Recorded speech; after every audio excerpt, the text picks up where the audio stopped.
This is Garland Vance from advancedleadership.live, and you're listening to EA Interviews. EA Interviews, episode 315. Inspiration, transformation, success stories, and the Imperfect Action Round. 7 days a week. Join Mario Ficini for today's Expert Authority Effect interview. I want to be productive. I want to be successful. You want to be all these things. You want to grow the business. Look at me. I can work 16 hours a day. Look at me. I can work 18 hours a day. Oh, 18. I do nothing but work 22 hours a day. All of these things are perpetrated by society, and I have never liked it even since high school, and that is why I'm so excited to have time-saving hero himself, an author of the brand new book, Garland Vance. We're going to be talking about how to get unbusy. One of my favorite quotes is, stop the glorification of busy. So many people think if I'm working 22 hours a day, if I'm working 10 hours a day, if I just do anything but kill, if I do nothing but kill myself, I'll be successful. And Garland's doctor told him his lifestyle was going to kill him if he didn't kill it first. So I'm going to bring him up right after we thank our sponsor. So you've got your book mostly written, but now what? Visit getmybusinessbookpublished.com today to learn how you can publish and promote your nonfiction lead and profit-generating business book in 8 weeks. Once again, that's getmybusinessbookpublished.com. Here he is, ladies and gentlemen, Garland Vance. Garland, how are you feeling today?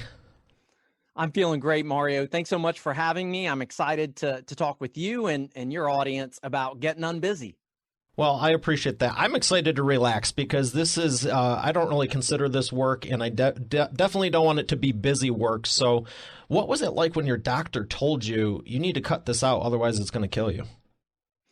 Well, it was simultaneously terrifying and infuriating. It was terrifying because, you don't want your doctor to look at you and say, Garland, I'm concerned for your life. And that's exactly what he told me. He said, if you don't kill busyness, it's going to kill you. So it was terrifying.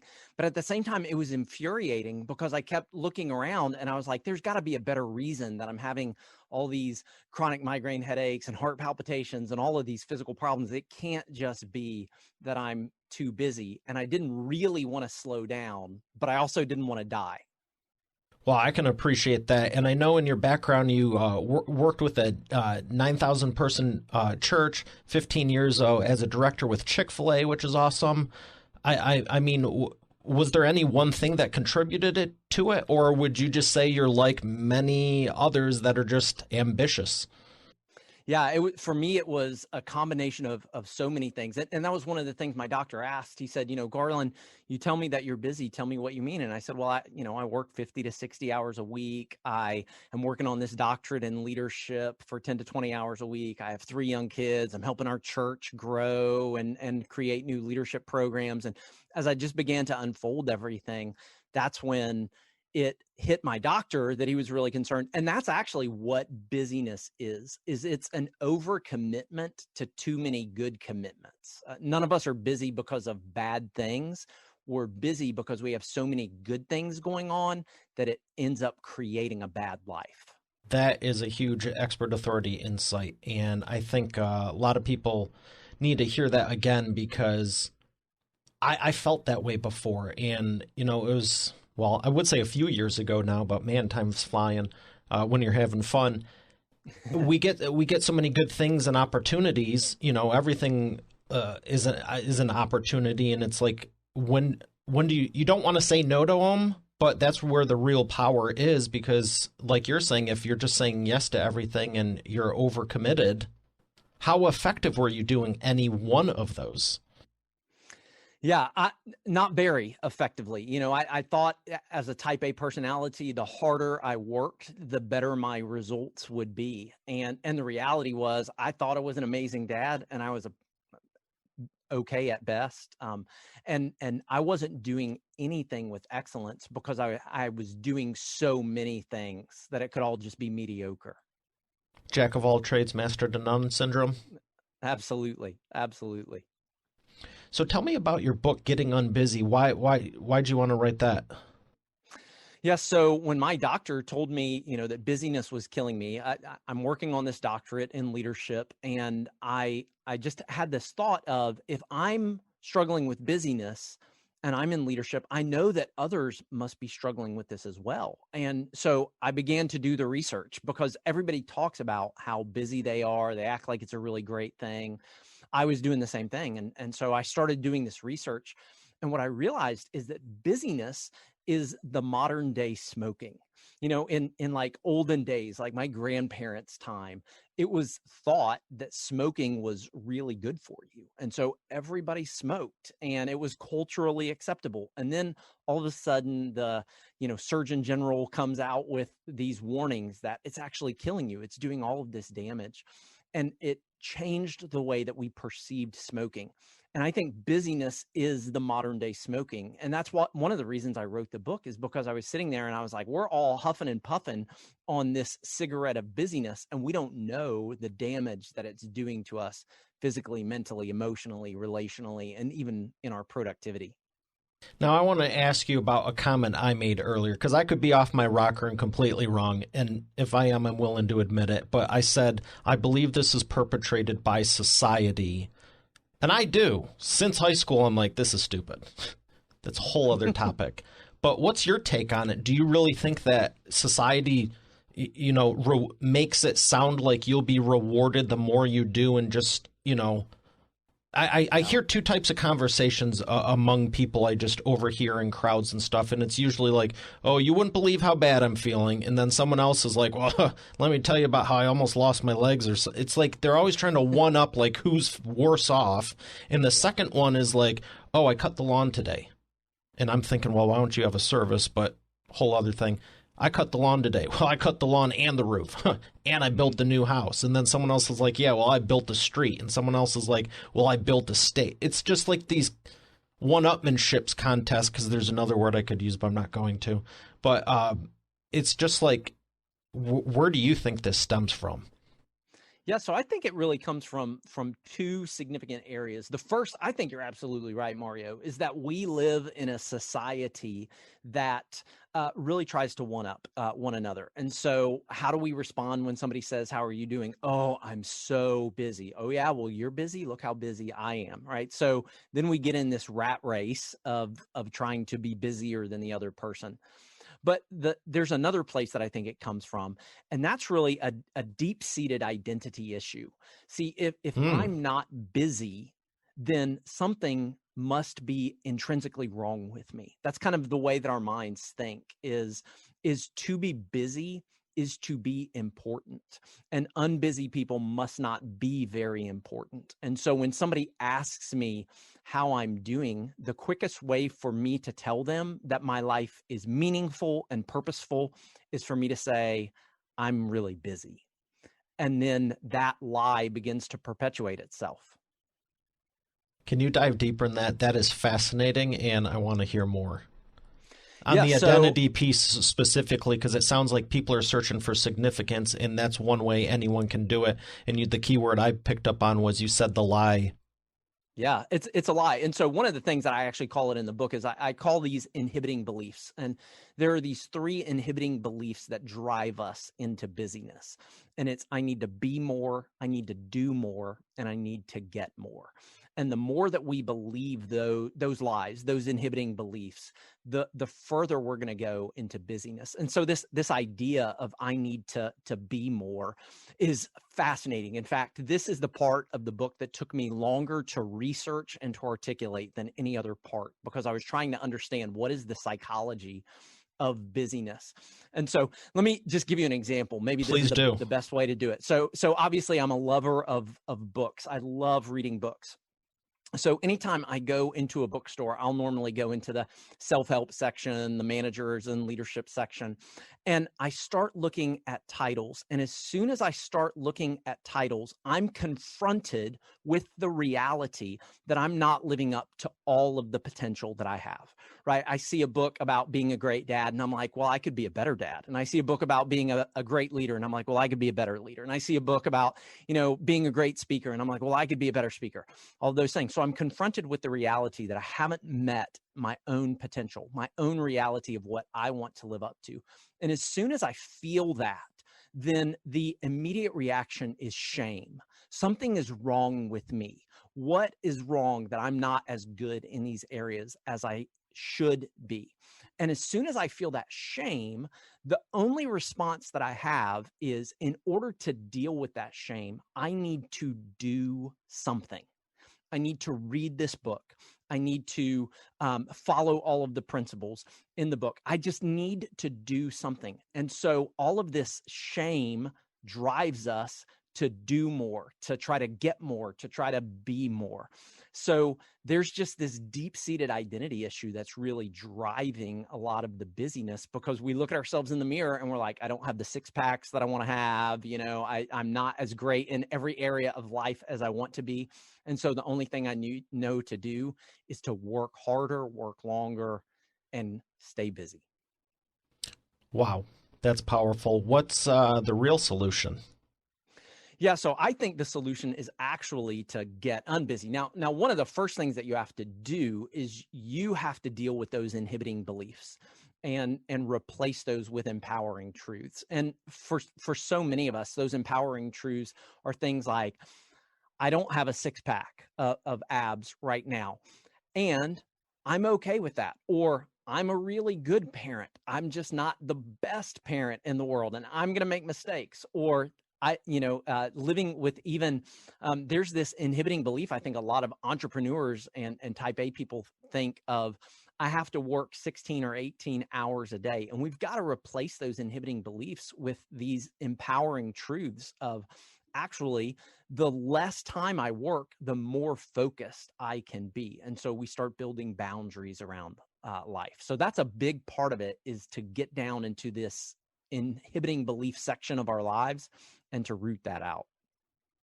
I love everything you're saying. And I want to say that the parenting thing, I would say, is subjective too, because, entrepreneurial, you could argue, well, who has the bigger business? Who has this, that, the other thing? But maybe that's not the goal. Same thing with parenting is like, is it to be able to provide anything you want for the kids? Or is it to be there for them? Because there's a lot of people that make arguments both sides. I think one's better than the other, but you know what I mean? It's like these different levels where you see this book of someone teaching, and this is true for any book or subject. You see this thing where someone got to this other level, and I think a lot of people don't even ask themselves, do I even want to aspire to be that? Absolutely. Yeah, I think you're absolutely right. And I think a big part of it, even with parenting, is beginning to get outside of ourselves and to say, what does it look like? What's the end goal of parenting? Is the end goal of parenting for me to raise responsible adults, or is the end goal of parenting for me to become best friends with my children? There's actually been a pretty significant amount of research that parenting today is adding, even before work from home, but now, especially with work from home, that parenting is adding significant amounts of stress to parents' lives and to children's lives, because we're trying so hard to turn our kids into our best friends instead of trying to raise them. And it's actually leading to a condition known as depersonalization, where we begin to actively resent and dislike the very people that we're supposed to care about and love the most. Wow, that's an eye-opener. So is the solution not to be best friends with them? Well, I would say the solution, I'm no parenting expert. I'm still trying to figure this out as well. But I do think it's changing the model. If the goal of my parenting is to become best friends with my children, then that's a pass-fail quiz, right? I'm going to get to adulthood, and if they're not my best friend, then I failed as a parent. And I don't think that's a good solution for us. Rather, it's to think in terms of, what does it look like to raise a responsible adult who creates and contributes to society more than he consumes or she consumes from society? That begins to change the model. It's not a win-loss model anymore. It's, okay, there's kind of a target that I'm aiming at that I can move them toward, but ultimately they're responsible to choose it. It's a whole new paradigm, and I think that's great. Well, thanks. That's certainly not what Getting Unbusy is focused on. Though I do have some areas of where I talk about family, but I think so often it's these inhibiting beliefs that keep us trapped in this stress and this overwhelming exhaustion. Whether it's work or whether it's parenting, whatever it might be, busyness is ultimately a self-inflicted injury. Yeah, I know the book's focus isn't on it, but I appreciate you diving deeper because I see a lot of people, and personally, I wouldn't want to look back 80 years into the future and be like, wow, I got to whatever level it was in business and I have no one to share it with. And I think there's certain people and generations that subscribe to that, and now they're seeing it later in life, and I don't even want to say anything negative, even jokingly, because it really, I pray for them, and I sincerely don't want them to be feeling that, because it's sad and lonely, and I know there's more to life than just, and the whole thing. Oh, so you made the success model, using dollar signs, you made how much money? Well, there's someone that made 10 times as more, 10 times I mean, it's so arbitrary and subjective, and it's like there's a lot of people miserable at every level. So what is the end goal? And I think family is important of that. And I'm glad you touched on it. And I'm glad you're addressing, getting unbusy, because everyone has the same 168 hours. So take me through the 5 steps that you do in the book. Where should someone start? Sure. So I take people through 5 steps, and this was based on, I ended up doing my entire doctoral research around this because it just became so important for me to figure out on my own. So the first step is you have to decide that busyness isn't worth it. Look at the research of what it's doing to us physically, mentally, emotionally, relationally, and what it's doing to our productivity, what it's doing to companies and to organizations, and make a decision of, are you going to stay busy or are you going to live an unbusy life? So the first step is you decide. The second step is you deconstruct, and that's where you begin to deconstruct some of those inhibiting beliefs that I talked about earlier, as well as some of the commitments in our lives that keep us trapped in busyness.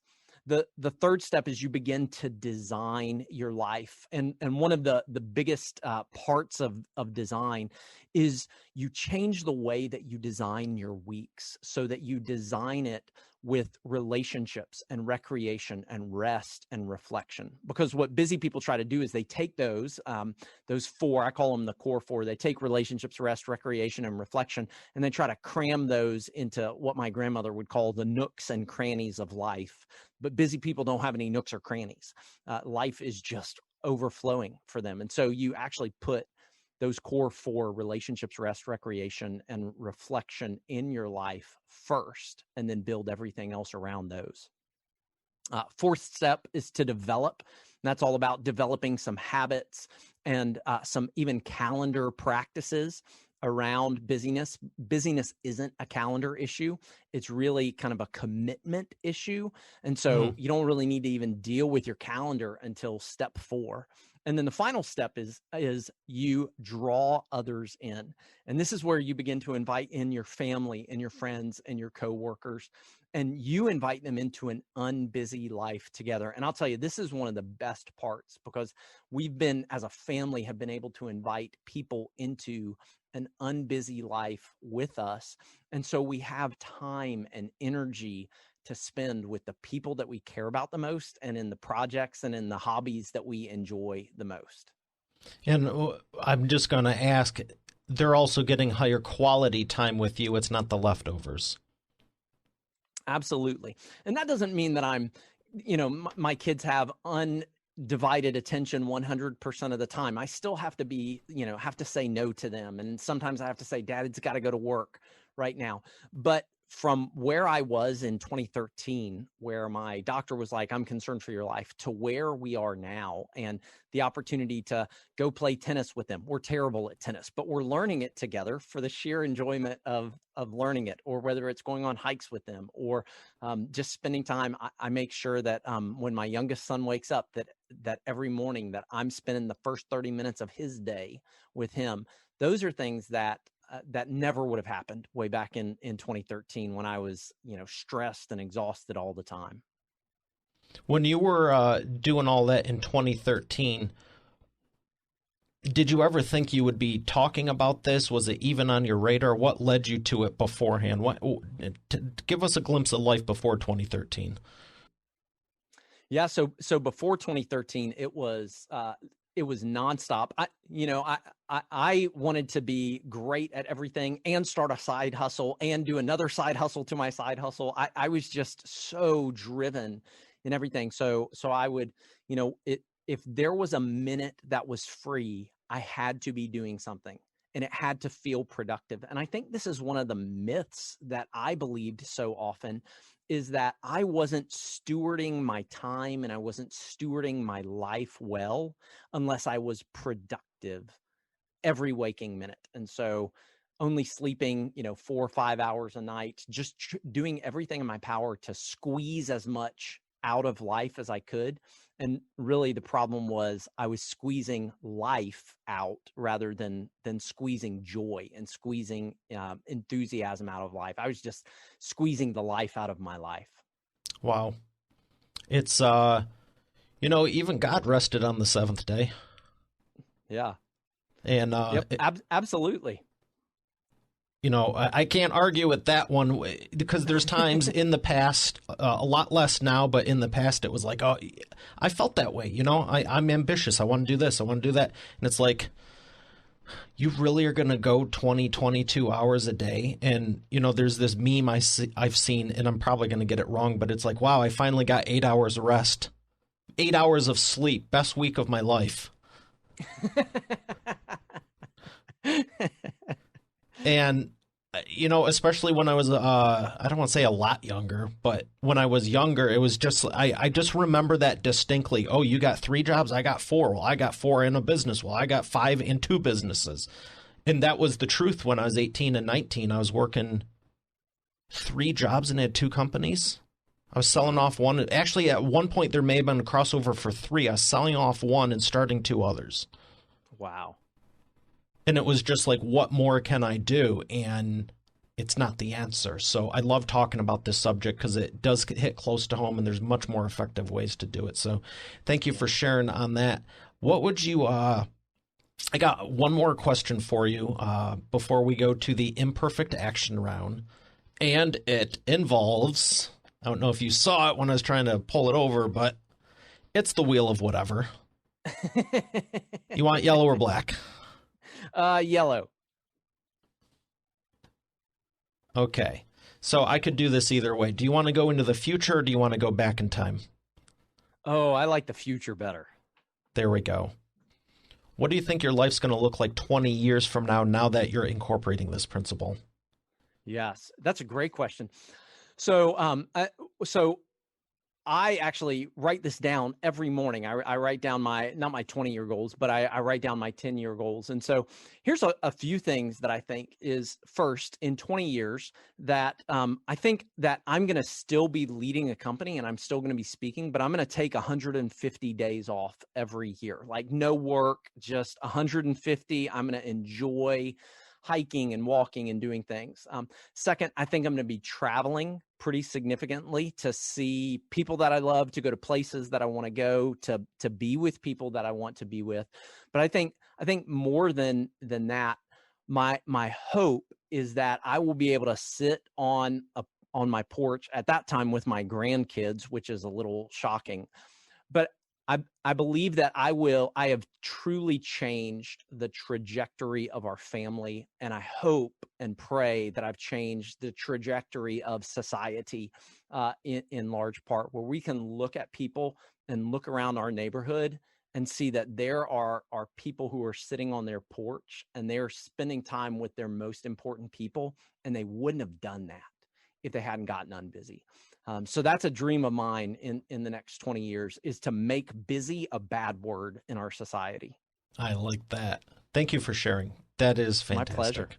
That is fantastic. We're going to come back with the imperfect action round right after we thank our sponsor. Titles, cover designs, and promotion, oh my. You are all excited to achieve your goal, maybe even dream, of becoming an author to serve more people with your business, but it's turning out to be a lot more than you expected, huh?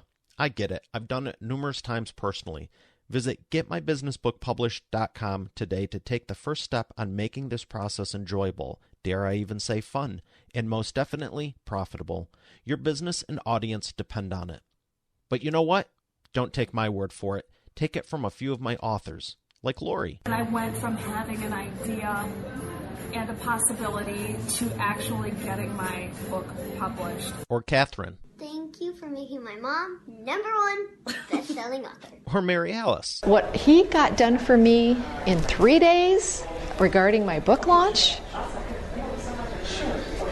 unmanageable. John Cody. I've worked with Mario over the phone and online, and he's been very helpful in getting me where I needed to go with promoting my books. Rocio. There's no way in the world I would have been able to do this with somebody else.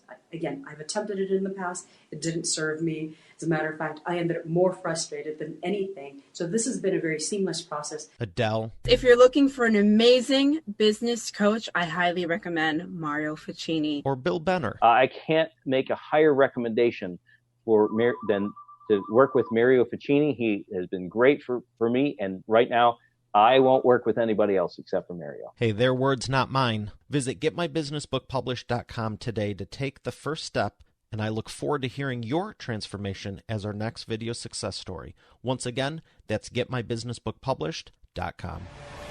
And we're back with the imperfect action round. Garland, are you ready to take imperfect action? Sure. I got 3 questions for you, 60-second or less answers. The first one is, what is the fastest path to the cash? Well, the fastest path to the cash is robbing a bank. It's also the fastest path to robbing a bank. I think the fastest path in life is to be willing to take the slow lane and to do it well, to do it right, to systematize it. And as you do that, you're going to be able to scale much faster. I love your answer, but I'm going to add an extra 60 seconds because I want to know more about this bank robbery. Are we talking like online, offline, how many man crew, maybe woman in the crew, helicopters, boats? What's going on? If I give you all the details, then I might reveal a little too much from my previous life. Yeah. Okay. Number 2.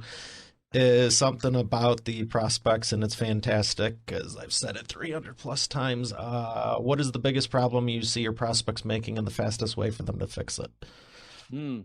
I think the biggest problem that I see prospects making, which is actually a big chunk of my next book, is failing to develop the leaders around them. So I work with a lot of CEOs and a lot of business leaders, and I just see this consistent problem of complaining about how overwhelmed they are, but having no action that they're taking to develop the leaders around them and figure out how to do that. And so when you begin to do that, you begin to really minimize a lot of that frustration and stress that you're feeling because you're delegating so much authority and responsibility. Excellent. Number 3, what is the best way to maximize customer lifetime value? So this is going to be a fuzzy answer. I genuinely believe it's to love people. In fact, part of our book, part of our core values is, we talk about, we want great processes that solve people's problems, but it's to genuinely love other people.